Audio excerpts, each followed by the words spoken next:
Bonjour à toutes et à tous, c'est Riva Evstifeeva et le podcast Études russes sans Russie, financé par le programme UXIL du campus Condorcet et soutenu aussi par l'Institut indépendant de philosophie.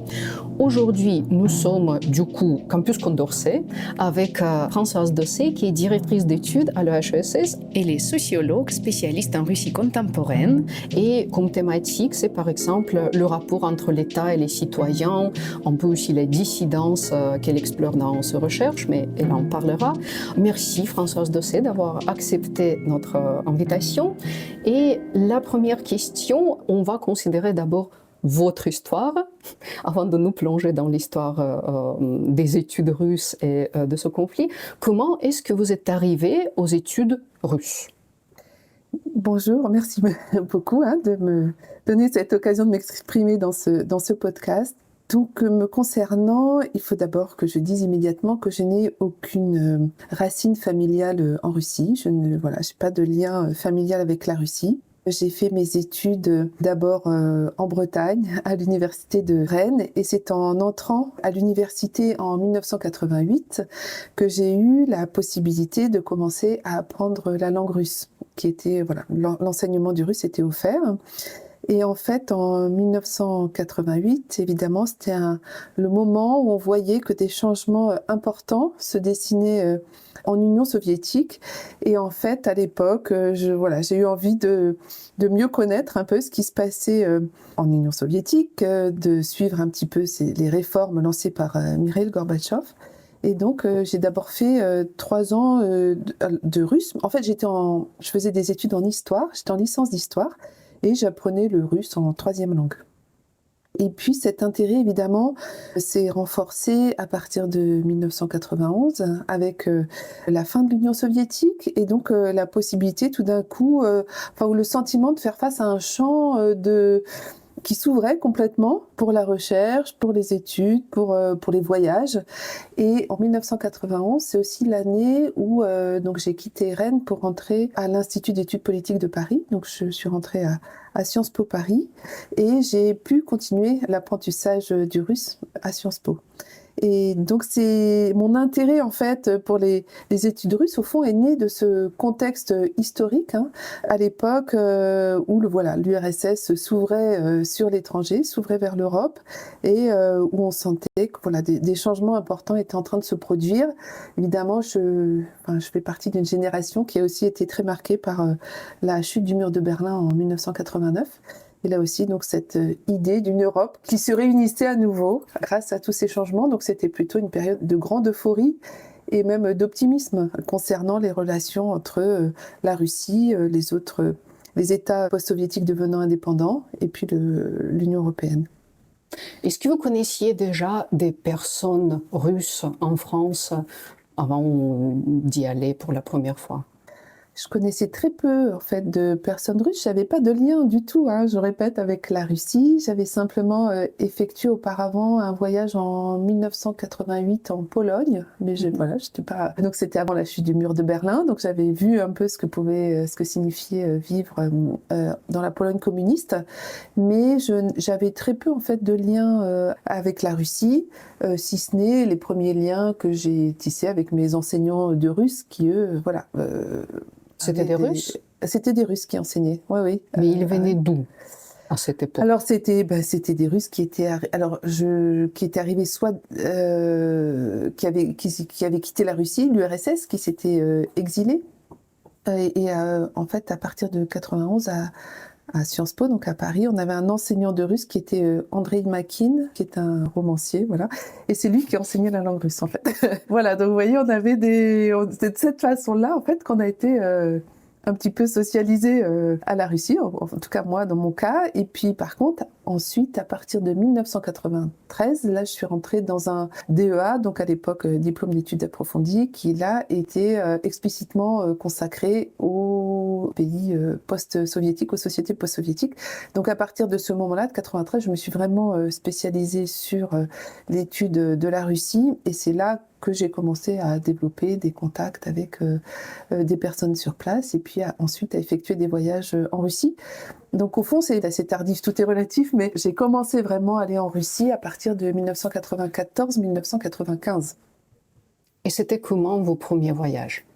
Alors les premiers voyages, oui. Donc mes premiers voyages ont eu lieu à Moscou, dans le cadre en fait des premiers programmes d'échange qui se mettaient en place pour les étudiants français, notamment qui voulaient apprendre le russe. Donc mon premier séjour à Moscou, ça a été un séjour linguistique à l'université Lumumba, où c'était un séjour d'été, et donc on était, je sais pas, on devait être 20 ou 25 étudiants français qui apprenaient le russe, et donc on était accueillis à l'université Lumumba, et on avait des enseignements de russe sur place. Et puis ensuite, à partir de 95, là, j'ai commencé à y aller de façon beaucoup plus régulière, parce que j'ai commencé ma thèse en fait en 14-95. Et là, on avait un accord d'échange avec l'Institut de l'État et du droit, puisque je travaillais en sciences politiques, qui était un institut de l'Académie des sciences de Russie. Et donc là, moi, j'étais accueillie dans le cadre de cet accord avec l'Institut de l'État et du droit de l'Académie des sciences. Et quelles étaient vos impressions humaines pendant ces premiers voyages? C'était la Russie que vous vous imaginiez en pensant à cette ouverture, à cette nouvelle ouverture vers la démocratie, ou il y avait des choses qui vous choquaient, au contraire, parce que c'était des traces du système soviétique et de la mentalité?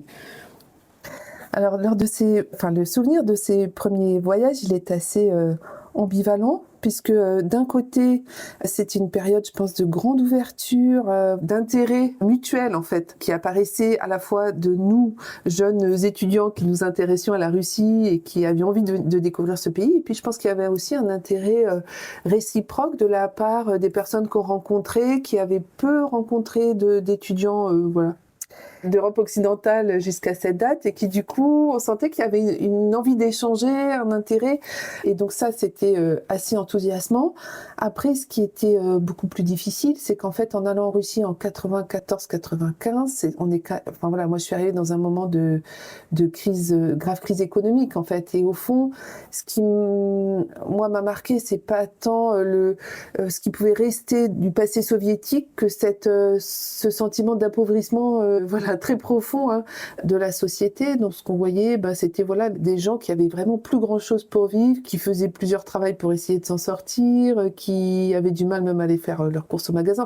Donc on sentait qu'il y avait quand même on sentait la crise économique au quotidien. On la voyait aussi dans la dégradation des infrastructures, des moyens de transport, etc. Donc c'était un moment très ambivalent où on voyait à la fois cet appauvrissement très profond de la Russie, et en même temps on sentait qu'il y avait une envie d'échange et de discussion qui là était plutôt très enthousiasmante.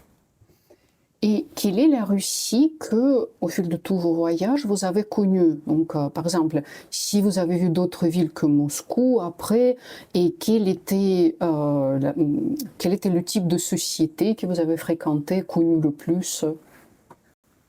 Alors donc à partir de 1994-1995, j'ai commencé à faire donc à nouveau des voyages très réguliers en Russie. D'abord beaucoup à Moscou, où j'étais basée pour mes recherches doctorales, mais j'en ai aussi profité à l'époque pour me déplacer dans d'autres régions du pays. Et notamment à l'époque, j'avais mené des recherches au Tatarstan. Donc j'ai fait plusieurs séjours à Kazan, et donc ça permettait d'avoir un peu deux points de comparaison, ce qui se passait à Moscou, ce qui se passait à Kazan. Et c'est vrai qu'évidemment l'expérience du Tatarstan à l'époque était très intéressante, parce que c'était quand même un moment justement de réaffirmation nationale au Tatarstan. Et donc les mouvements, il y avait vraiment toute une communauté de réflexion sur la culture tatar, sur le mouvement national tatar, sur la question de l'indépendance, sur la question du rapport à l'Europe, sur la place de l'islam. Donc il y avait énormément de questions qui étaient abordées de façon assez ouverte, il me semble, et assez libre à l'époque.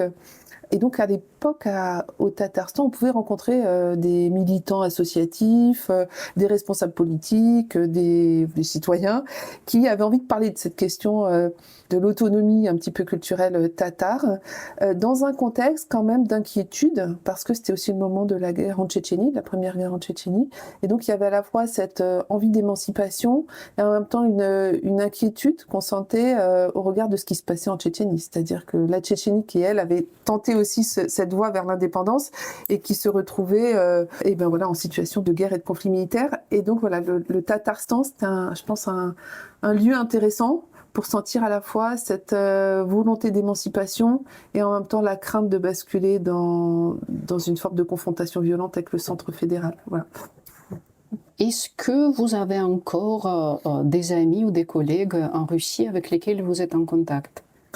Alors évidemment, lors de en séjournant de façon très régulière à Moscou, je me suis fait aussi évidemment des amis dans différents milieux, je dirais. Donc à la fois des amis universitaires, disons, dans les universités, et puis aussi des amis qui étaient dans d'autres secteurs, dans le secteur économique, dans d'autres domaines. Et on a pu même... Alors en fait, oui, il faut peut-être que je reprécise quand même mon parcours, c'est-à-dire que j'ai fait ma thèse de 1995 à 1999, donc durant toute cette période, j'allais beaucoup en Russie pour mes recherches de terrain.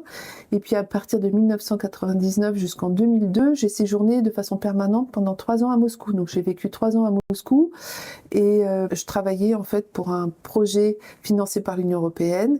Et ensuite, j'ai travaillé au Centre d'études franco-russes de Moscou. Donc durant cette période, entre 1995 et 2002, j'étais souvent en Russie et j'y ai même résidé donc, pendant 3 ans.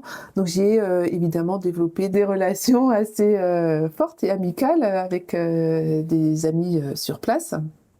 Et en fait, ces relations amicales, elles se sont ensuite maintenues tout au long des années 2000. Donc ensuite, en 2002, je suis rentrée en France et j'ai commencé à enseigner en France, mais j'ai continué à me rendre très régulièrement en Russie. Et donc j'ai gardé ces relations amicales jusqu'au long des années 2000 et des années 2010.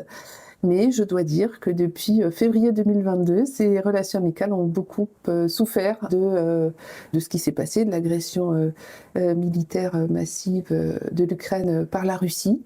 2 phénomènes qui se sont produits. D'une part, j'ai un certain nombre d'amis ou de collègues qui ont fait le choix de quitter la Russie, donc ils sont arrivés en Europe et en France. Donc là, ça a été une forme de rapprochement dans ce contexte de grands bouleversements.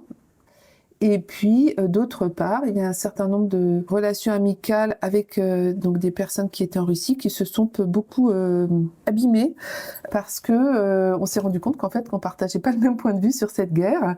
Et j'ai des amis, malheureusement, vraiment que j'appréciais beaucoup, qui se sont progressivement alignés sur une position beaucoup plus loyale, disons, au pouvoir russe.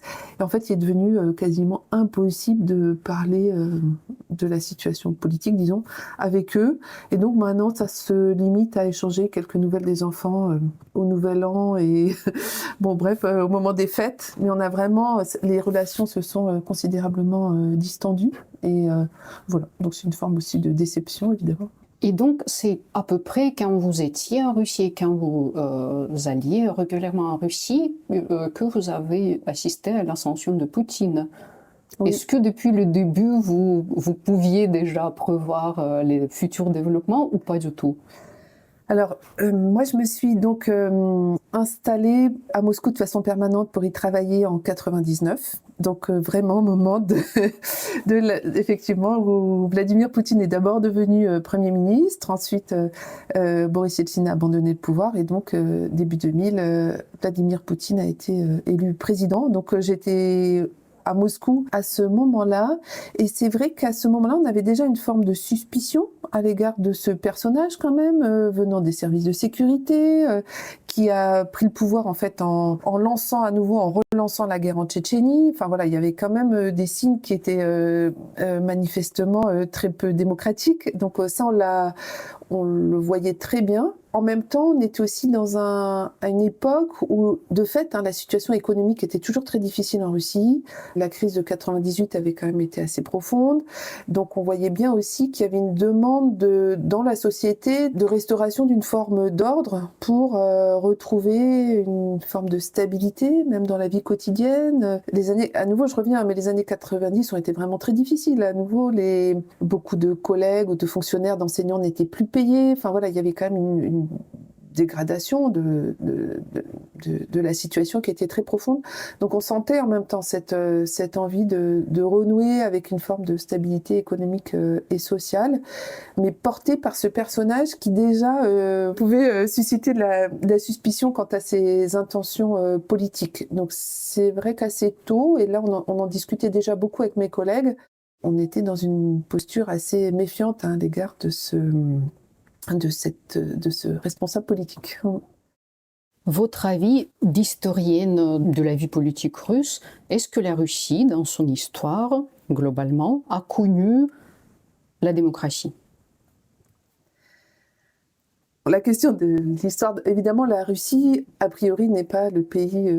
au regard de l'histoire, les phases de démocratisation sont soit très brèves, soit très fragiles. En Russie, je pense qu'il y a eu l'espoir, effectivement, à partir des réformes de Gorbatchev, à partir de 85, qu'une forme de rapprochement avec l'Europe s'opère, une forme de convergence, en fait, autour des idéaux démocratiques et libéraux.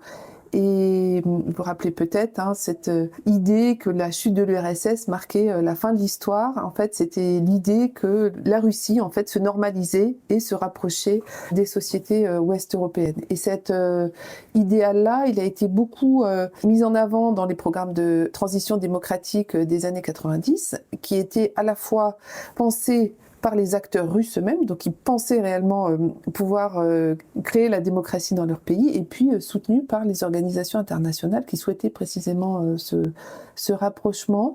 Et c'est là, il me semble, qu'il y a eu une difficulté à comprendre en fait cette importation brutale de la démocratie et du libéralisme en même temps en Russie. Donc là, c'est tout le problème de ces années 90, marqué à la fois par la volonté de démocratiser très rapidement le pays et surtout de passer au marché de façon extrêmement brutale. Et donc, c'est probablement cette double ambition de réforme très rapide qu'on a vu en fait échouer quasiment sous nos yeux.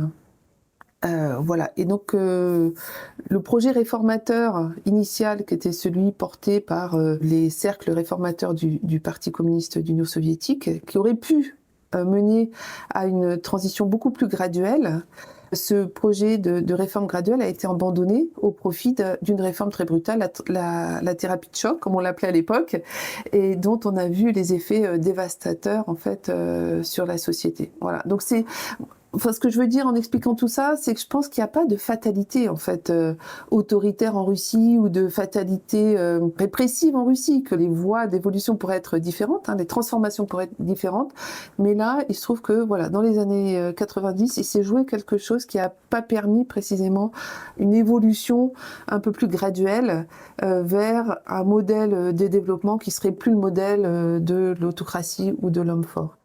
Dans quelle année on pouvait déjà constater l'échec, à votre avis ? En fait, il y a eu plusieurs moments qui ont montré que ce projet de la transition démocratique, qui était un projet téléologique qui visait à préparer un nouvel avenir radieux, disons, pour la Russie, se heurtait quand même à un certain nombre de réalités politiques, économiques et sociales. Donc ça, on l'a vu très rapidement en octobre 93, avec le conflit entre le président et le Parlement et le bombardement par l'armée. Donc là, il y a eu quand même un avertissement qui était particulièrement fort. Et puis ensuite, en 94, le début de la première guerre en Tchétchénie. Donc là, au nouveau, on a vu que les aspirations à l'autonomie qui pouvaient émaner de certains groupes dans la société ou de certaines régions se heurtaient à l'armée fédérale. Donc voilà, on a vu un certain nombre de mauvais signes. De mauvais signes, voilà, qui apparaissaient dès les années 90. Et puis surtout, à nouveau, ces difficultés économiques et sociales liées aux réformes qui pouvaient nourrir une forme de ressentiment à l'égard du projet libéral et du projet démocratique. Est-ce que le 24 février 2022 vous a surprise?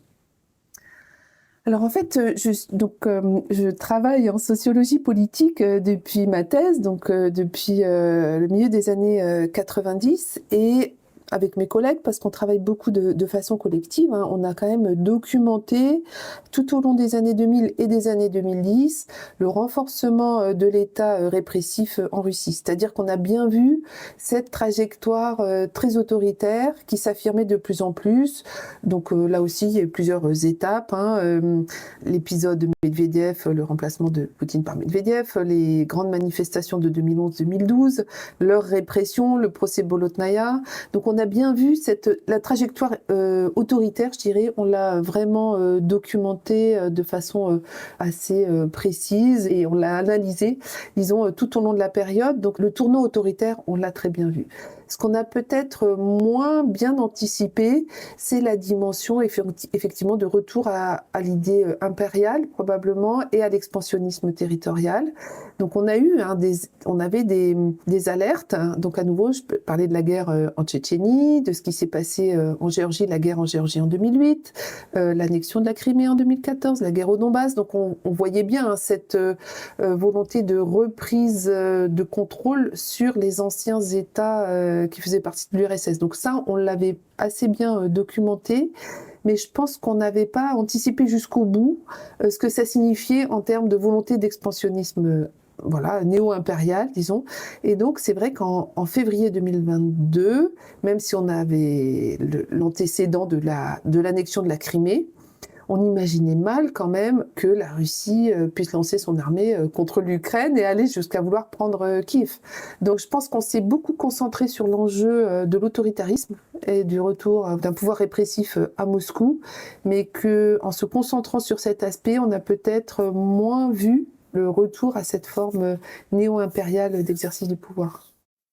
Vous vous rappelez quand et comment vous avez appris cette nouvelle et quelle était votre toute première réaction?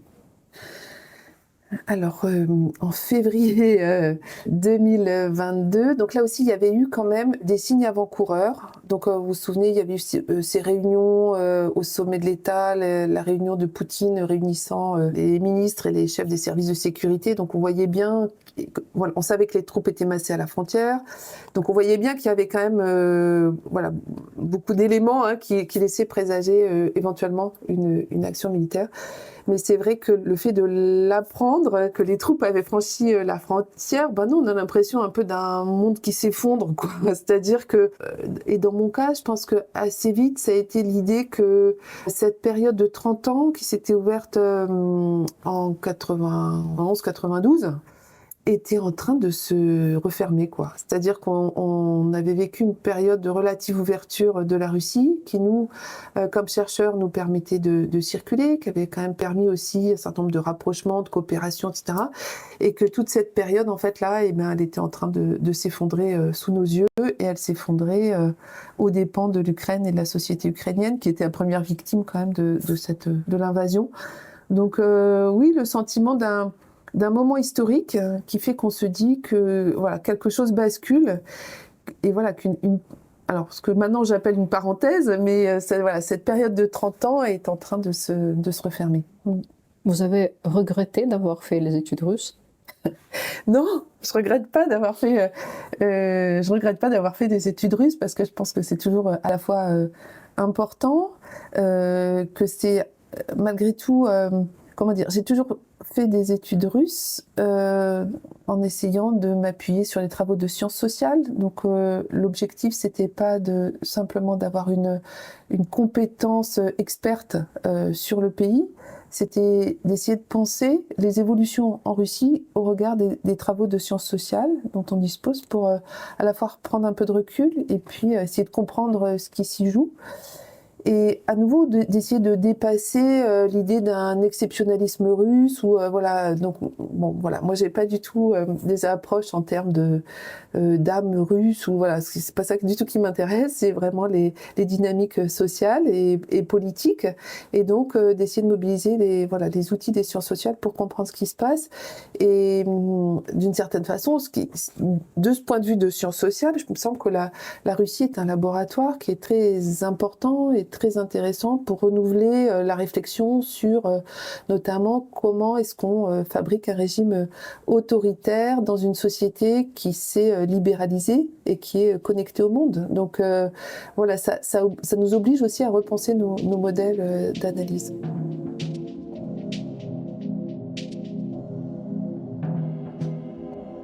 Et donc, dans le moment où déclenche l'invasion à grande échelle, qu'est-ce qui change pour vous concrètement dans votre travail? Par exemple, s'il y a rapidement, par exemple, des obligations spéciales ou des interdictions, s'il y a aussi des changements au niveau des financements, par exemple, pour les projets. Alors les conséquences de l'invasion militaire en Ukraine ont été immédiates pour nous. Je pense comme chercheur travaillant depuis Paris sur la Russie. Donc à l'époque, en février 2022, j'étais directrice du Centre d'études des mondes russes, caucasiens et est-européens. Et en tant que directrice de ce centre de recherche qui dépend du CNRS et de l'École des hautes études en sciences sociales, immédiatement on nous a demandé de suspendre toutes nos coopérations avec les universités et les centres de recherche russes. Et en fait, on avait des gros programmes d'échange avec la Russie. On était partenaire notamment des collèges universitaires français de Moscou et de Saint-Pétersbourg, voilà, qui ont formé là à nouveau presque pendant 30 ans en fait. Des étudiants qui étaient formés aux sciences sociales françaises et qui, pour certains d'entre eux, sont venus ensuite étudier en France. Donc c'était un programme voilà, qui était très important pour nous.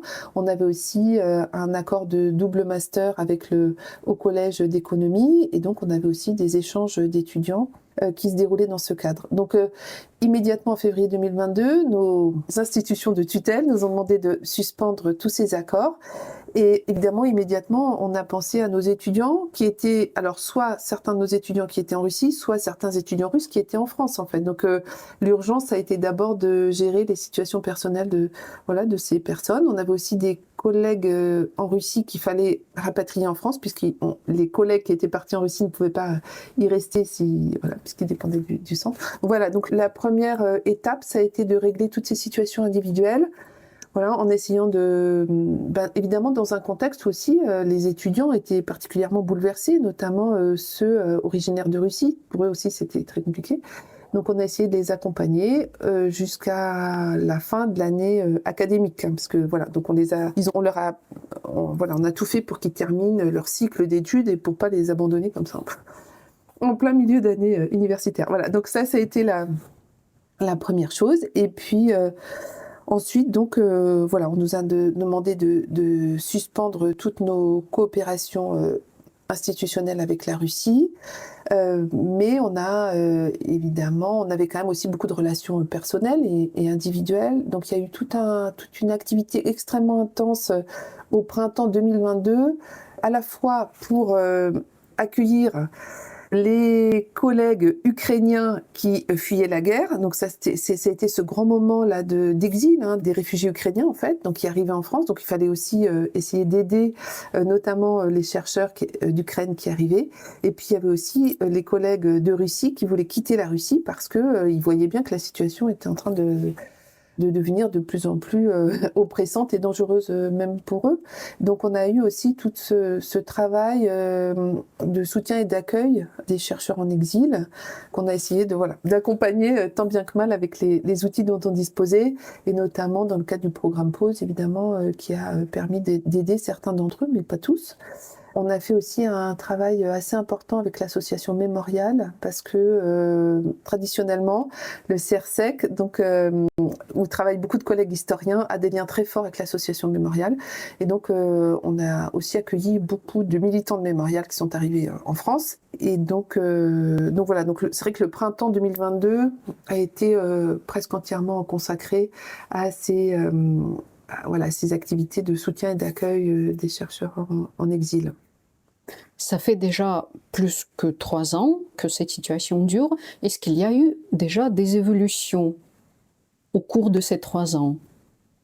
Oui, il y a évidemment des évolutions parce qu'en fait, au printemps 2022, tout le monde vivait un peu dans l'espoir que la guerre serait courte. Et à la fois les réfugiés ukrainiens et les exilés russes. C'est-à-dire que au début, le programme d'accueil, il me semble, pour les collègues ukrainiens, c'était un programme de 3 mois. C'est-à-dire qu'on pensait réellement qu'au bout de 3 mois, ils allaient pouvoir rentrer chez eux, en fait. Et de la même façon, pour les collègues russes et les militants qui sont arrivés au printemps 22, à nouveau, ils pensaient qu'ils arrivaient pour peu de temps, en fait, pour quelques mois, et qu'ensuite, bon voilà, probablement la Russie allait mettre fin à que la guerre allait prendre fin parce que le pays allait s'effondrer. Enfin, il y avait l'idée que voilà, ça allait pas durer très longtemps. Et en fait, progressivement, ce qu'on a commencé à voir, en fait, évidemment, c'est que la guerre se prolongeait sur une durée beaucoup plus importante, et que surtout, on a compris, enfin, on a commencé à faire l'hypothèse que cette guerre allait durer longtemps, et que surtout, on n'allait pas revenir à la situation co-ante, la situation précédente. C'est-à-dire que là, on a fait le constat, en fait, que la guerre était en train de transformer en profondeur à la fois les sociétés sur place et puis nos conditions de travail, de recherche. Et donc là, on a engagé une réflexion collective, plutôt pour essayer de se dire comment maintenant agir dans ce contexte qui est très durablement bouleversé par la guerre, et voilà, et à nouveau en se disant qu'on ne reviendrait pas à la situation antérieure. Et donc ça nous a conduit à réorienter beaucoup nos activités, à les penser différemment, à faire surgir de nouvelles questions de recherche, à trouver des nouveaux partenariats, et voilà, donc là on est maintenant dans une réflexion de beaucoup plus longue durée sur les effets de la guerre sur les sociétés russes, ukrainiennes et puis ex-soviétiques en général. Et pour vous, en tant que chercheuse, est-ce qu'il y a eu des sources et des canaux desquels vous êtes coupée actuellement et qui vous manquent en tant que chercheuse? Oui. Alors, donc comme je disais, moi je travaille dans le domaine de la sociologie politique avec des méthodes qui sont des méthodes très empiriques. Donc on est nombreux à travailler de cette façon dans mon centre de recherche et puis avec mes étudiants. Et donc j'ai toujours mené des recherches qui étaient fondées sur des enquêtes de terrain, la collecte d'entretiens avec les personnes vivant en Russie, la collecte d'observations sur place. Donc c'était des méthodes très qualitatives, très empiriques, qui donc étaient très fondées sur l'accès au terrain pour avoir un lien très proche avec les personnes enquêtées dans une veine assez ethnographique, disons.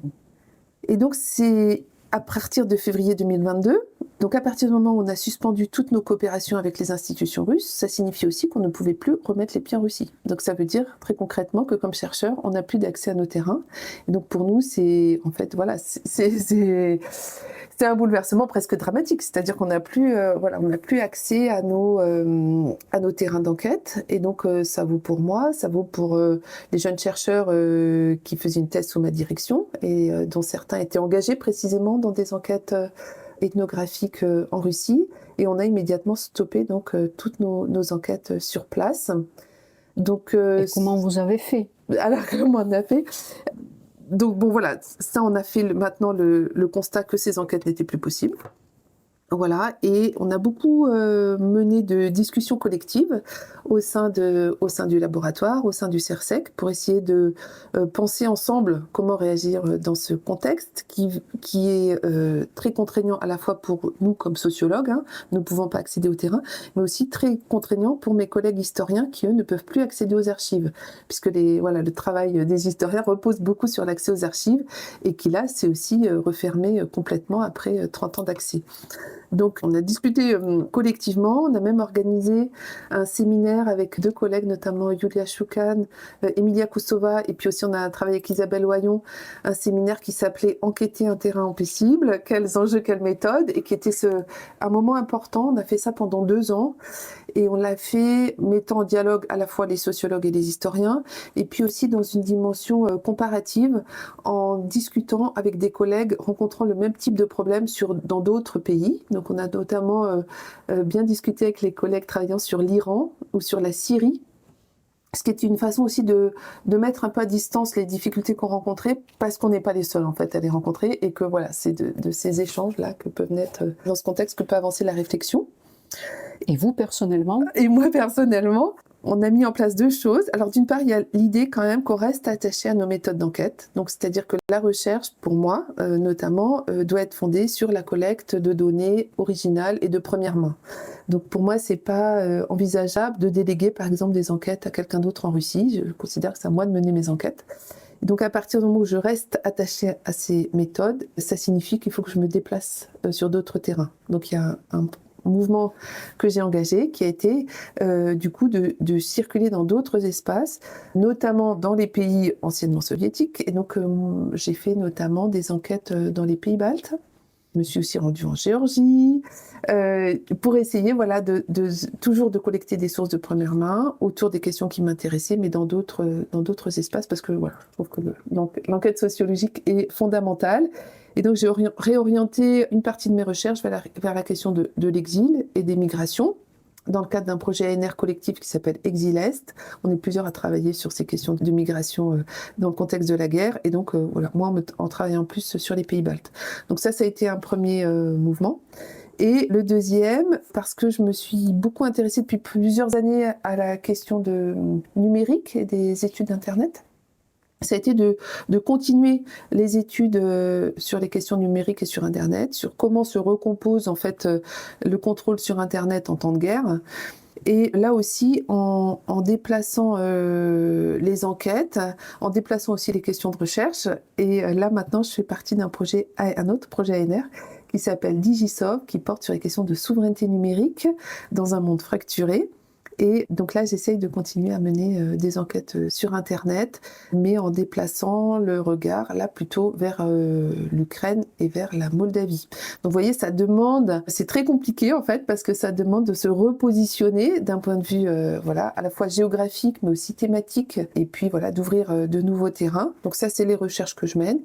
Et puis dans le même temps, j'essaie quand même de garder une veille sur ce qui se passe en Russie, mais je dirais que ça relève à nouveau plutôt de la veille que de la recherche à proprement parler, puisque ce que je peux faire, c'est continuer à suivre en fait par Internet, en gros, ce qui se passe dans le pays. Donc essayer sur les thématiques qui m'intéressent, de continuer à essayer de collecter des informations, mais je ne peux pas prétendre faire de la recherche à proprement parler en sociologie politique sur la Russie à partir du moment où je ne peux plus y aller. Une réorientation des terrains d'un côté, et de l'autre, une veille pour essayer quand même de voir à distance ce qui se passe en Russie, et pour être quand même de garder une compétence en fait sur ce pays, parce que le plus grand défi pour nous, c'est que la Russie ne devienne pas une boîte noire en fait. C'est qu'on continue quand même à essayer de produire quand même un petit peu de savoir et de compétences sur ce pays, malgré le contexte très défavorable.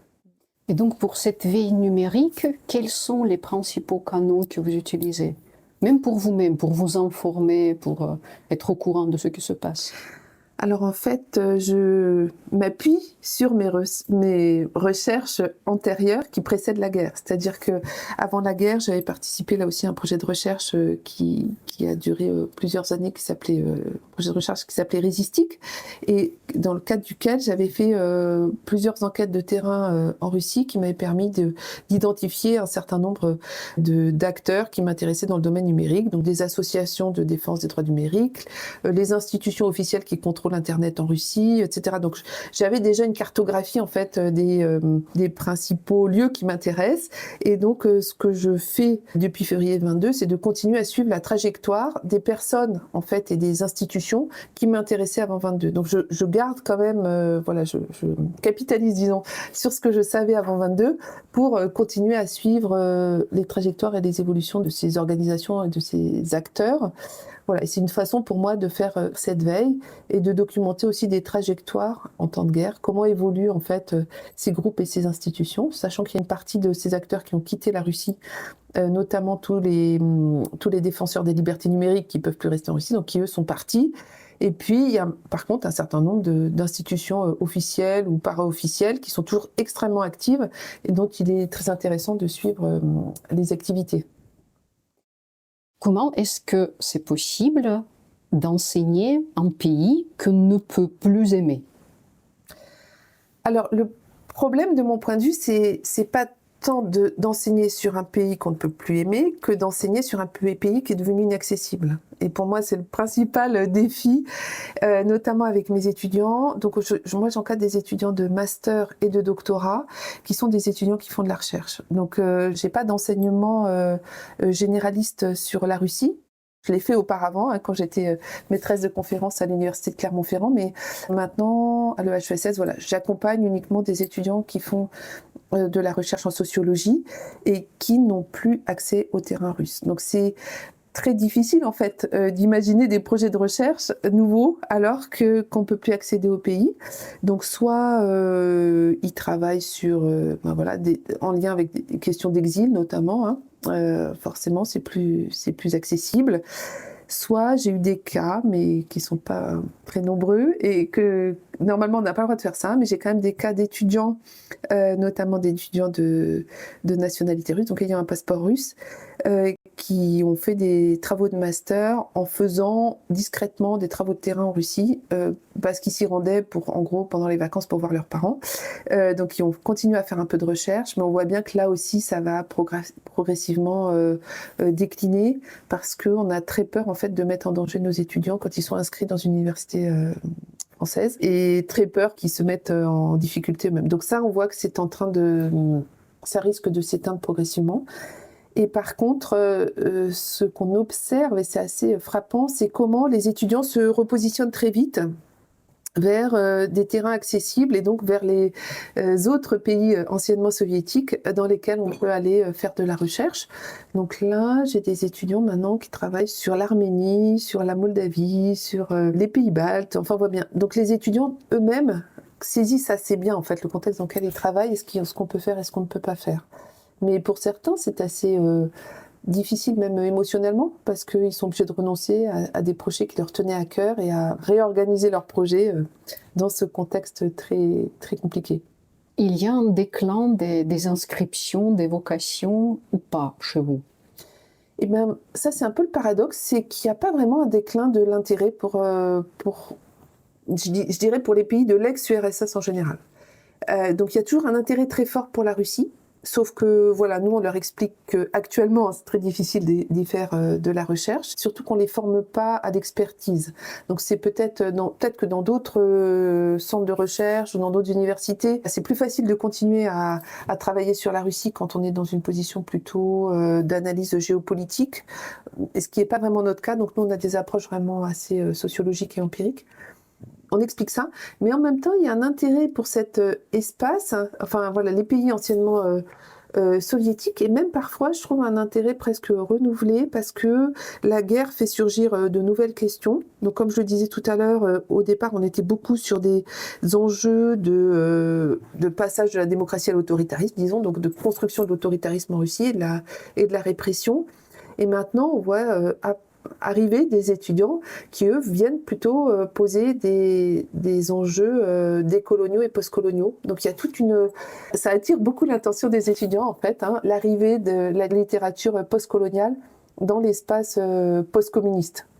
Et donc on voit bien que c'est des thématiques maintenant qui intéressent beaucoup les étudiants, la question des études féministes aussi, qui est très forte, les questions de genre. Et donc ils trouvent malgré tout un intérêt, voilà, je trouve renouvelé, à travailler sur ces sociétés anciennement soviétiques, mais avec des nouveaux angles un peu théoriques et analytiques. Et ça, je pense que c'est un renouvellement qui est vraiment très, très fort et qui va avoir des conséquences à long terme. Et d'ailleurs, même dans les espaces ex-soviétiques, la situation n'est pas nécessairement stable, parce que si on pense à la Géorgie, par exemple, est-ce que vous continuez à envoyer vos étudiants, vos doctorants là? Alors pour l'instant, oui. C'est-à-dire, on sait combien la situation peut être fragile, disons, dans ces différents pays. On est très attentif surtout aux conditions de sécurité de nos étudiants, donc fait attention. Mais quand les conditions de sécurité sont réunies, ils peuvent partir. On travaille beaucoup plus collectivement qu'avant février 22. Je dirais qu'avant février 22, on était quand même dans des démarches assez individuelles de recherche, que là, on est un peu plus... il me semble que ça renforce le collectif. Et donc, on essaye aussi de mobiliser les différents collègues du CERSEC en fonction de leurs compétences. Donc, on a des collègues très spécialistes de l'Asie centrale, d'autres du Caucase, d'autres de l'Ukraine. Et donc, voilà, on échange beaucoup pour savoir ce qu'on peut faire et ce qu'on ne peut pas faire et où est-ce qu'on peut envoyer nos étudiants dans ce nouveau contexte. Et on a tout à fait conscience que dans certains de ces pays, là, effectivement, la situation est assez fragile. Mais tant que les conditions de sécurité sont garanties, on laisse nos étudiants s'y rendre. À votre avis, combien va durer cette nouvelle situation en ce qui concerne la Russie? Alors bon, de mon côté, je ne suis pas très optimiste, donc je pense que la guerre actuelle, d'abord, risque de durer et que de manière générale, même si elle s'arrête, à nouveau, on ne reviendra pas à la situation antérieure. Quand on voit actuellement l'évolution à la fois des positions du pouvoir en Russie et puis même le fait qu'il y ait si peu en fait de protestations qui puissent surgir de la société russe, on voit très bien qu'il y a peu de...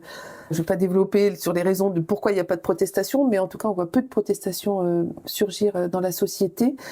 Donc on voit pas, pour l'instant à court terme, on voit pas comment la situation pourrait se réouvrir, même si là par contre je pense qu'à un moment elle va se réouvrir évidemment, mais pour l'instant à court terme ou même à moyen terme, on le voit pas. Et puis on a été aussi là comme chercheurs très fortement interpellés, notamment par les collègues ukrainiens, qui ont considéré que le monde académique occidental avait très longtemps centré ses travaux sur la Russie et sur Moscou. Et donc on a été un peu, critiqués par un certain nombre de collègues des universités ukrainiennes, mais aussi géorgiennes, etc., considérant qu'il y avait une forme de russocentrisme aussi dans les études est-européennes telles qu'elles sont pratiquées en Europe occidentale, en Amérique du Nord, etc. Et donc on est aussi face à cette critique à laquelle on réfléchit, bien sûr, on réfléchit à nos réponses, et s'il est bien clair qu'on souhaite continuer à mener des recherches sur la Russie, l'idée c'est aussi peut-être de rééquilibrer un petit peu nos dynamiques de recherche et de faire plus de place aux autres États anciennement soviétiques qui méritent aussi l'attention de la recherche. Donc là, il me semble qu'il y a en route, forme de rééquilibrage qui irait dans le sens d'une revalorisation, disons, des études portant sur les États post-soviétiques autres que la Russie. Donc c'est vrai que on est dans ce moment-là qui, à mon sens, va avoir des conséquences à long terme. Et dans l'Académie française, dans son ensemble, à votre avis, y a-t-il de possibilités qu'il y aura autant ou presque autant de nombre de départements ou de postes pour les études ukrainiennes, géorgiennes, arméniennes, baltes que ce qu'on avait pour les études russes? Alors, on travaille, et l'université française travaille dans un contexte de très grande pénurie. Donc, c'est-à-dire qu'il y a peu de postes et il y a peu de financement pour recruter des nouveaux collègues. Et donc, dans ce contexte de pénurie, on voit bien que la tentation la plus grande, c'est juste de préserver ce qui existe. Et ce qui existe, c'est les études russes, majoritairement. Donc, on voit bien que la tentation, c'est juste d'essayer de sauver ce qui peut être sauvé, parce qu'on a peu de crédits et peu de postes. Voilà, donc ça c'est la première réponse qui irait dans le sens d'une reproduction à l'identique de ce qui existait par le passé.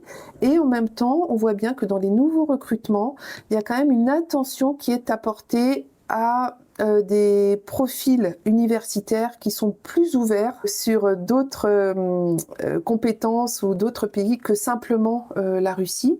Donc là, je sais pas, j'ai en mémoire là des collègues recrutés récemment, compétents à la fois sur la Russie et sur un autre pays, sur le Bélarus ou sur l'Ukraine, ou des collègues ukrainiennes capables d'enseigner le russe. Enfin voilà. Donc là, ce qui devient intéressant, je trouve, c'est l'émergence de profils qui sont moins mono-nationaux, qui peuvent associer des compétences portant sur plusieurs langues ou plusieurs pays. Donc là, je trouve que là, il y a peut-être une richesse qui se dessine de profils un petit peu plus ouverts au-delà des études russes au sens très strict.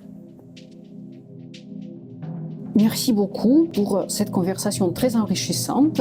C'était le podcast Études russes en Russie et Françoise Dessay. N'oubliez pas de vous abonner à nos réseaux et à notre podcast pour ne pas manquer les prochains épisodes. À la prochaine!